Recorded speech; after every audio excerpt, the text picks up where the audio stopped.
Go woke, go broke. A black person?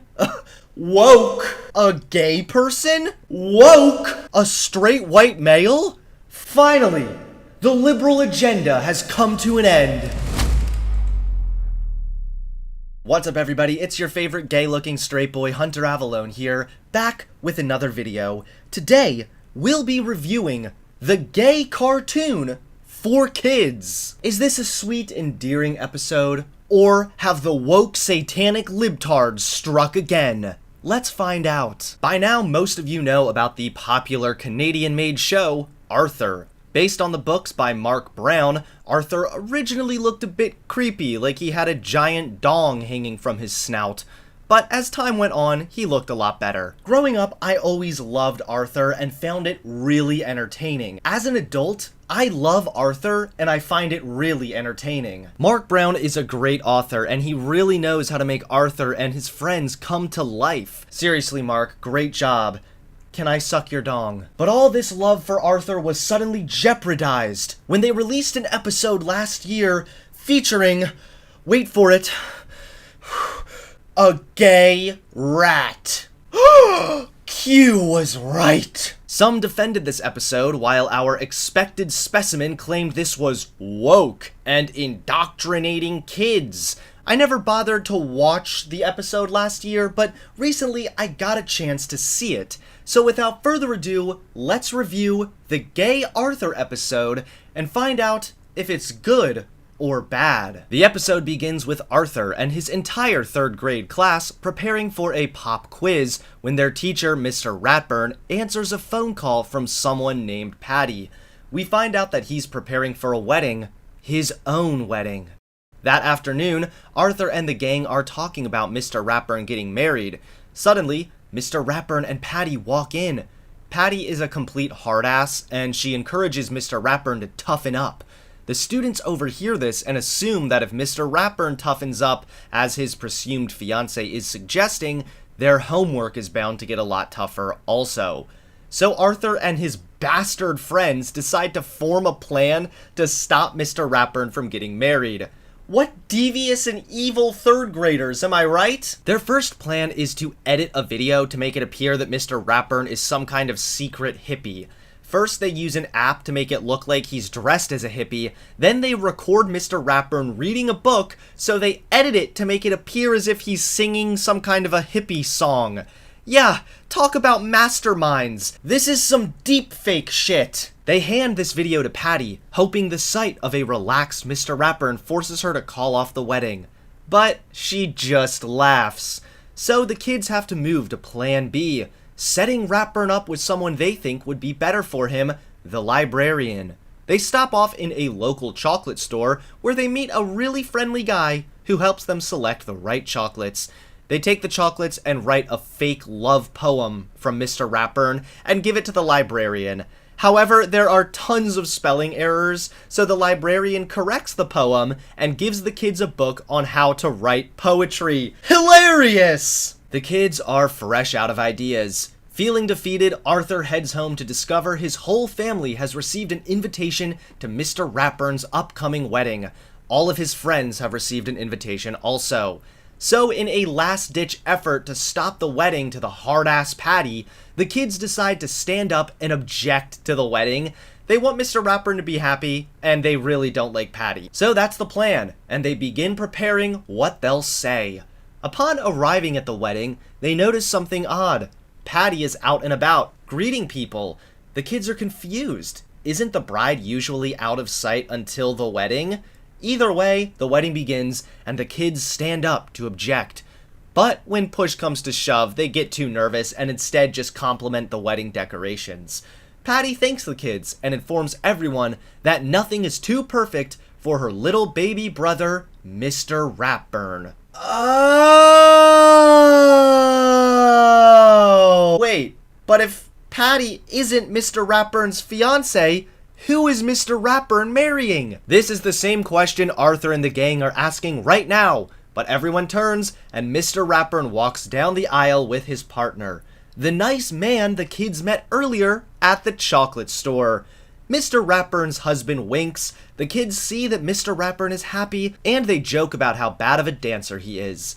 There wasn't even a direct reference to the fact that Ratburn is marrying a man. It's just a subtle and casual wedding that happens to be a gay wedding. And that's it. That's the end. But here comes the plot twist, ladies and gentlemen. Is this indoctrinating children? Is this brainwashing kids with a satanic liberal agenda? No. This is a show that does gay people right. For the last 20 plus seasons of this show, Mr. Ratburn has been established as nothing more than the teacher. He's never shown with a partner, despite occasional hints that he may in fact be gay. But the Arthur show does this so well because they finally created a good show that has a gay person in it. The show doesn't rely on the fact that Mr. Ratburn is gay in order to create a compelling story with a fun plotline. This is established all on its own, and then Mr. Ratburn's sexuality is revealed at the end. It's really good story writing, and the fact they were able to create such a good episode full of plot twists and humor, plus establishing one of the main characters as a gay person, all in under 13 minutes, is impressive. But this is why the losers claiming this episode is woke sounds so stupid. Woke doesn't mean a gay person is shown existing. Woke would be relying on sexuality or gay undertones in order to make the story work. Batwoman, a really cringy show I've reviewed a couple times, is a good example of woke. It's a crappy story with bad acting, but it relies on the girl power and the pop feminist component to cover their bases. But this Arthur episode doesn't do that with Ratburn's sexuality. They establish the story and the character, and then introduce one of the characters as gay. It's done so well, and the actual scene of Mr. Ratburn with his husband is only shown for a few seconds, but that's all that's needed to get the point across. The fact that Alabama implemented state censorship in order to ban this harmless episode from broadcasting on their public network is appalling. It's even more appalling that morons like No Bullshit actually defended Alabama's decision. The go woke, go broke crowd is ruining genuine film reviews and are instead obsessed with pointing out the liberal agenda in everything. Even a kid show that does nothing but show a gay couple existing for 5 seconds. Episodes like this one do a lot more good than bad also. It may offend some homophobic idiots who can't stand the fact that the creators of this show dared to draw a critter with short hair instead of long hair, but depicting gay couples like this, like a normal thing not to be surprised by, helps normalize gay people. Gay people exist. They've always existed, and they will continue to exist. It's not unnatural, and it's not a sin against God. Anyone who makes these claims haven't done any research, and they just think gay people are icky. There's nothing wrong with kids being introduced to the existence of gay people in the context of a wedding without any sexual component either. The reason why normalizing gay people in media is important is because that's how we normalize certain behavior to the broader society. For example, 50 years ago, Star Trek aired an episode with an interracial kiss, a year before interracial marriage was even legal. Executives were worried about this episode because of its, quote, controversial nature, but they aired it anyway, and it turned out to be a success. The point is, the media takes on controversial social issues all the time, and the more and more Americans are exposed to behavior on TV, the more and more it becomes normalized. You would never think an episode of Star Trek showing a white person and a black person kissing or dating would be controversial, but at one point it was, and the media helped normalize it.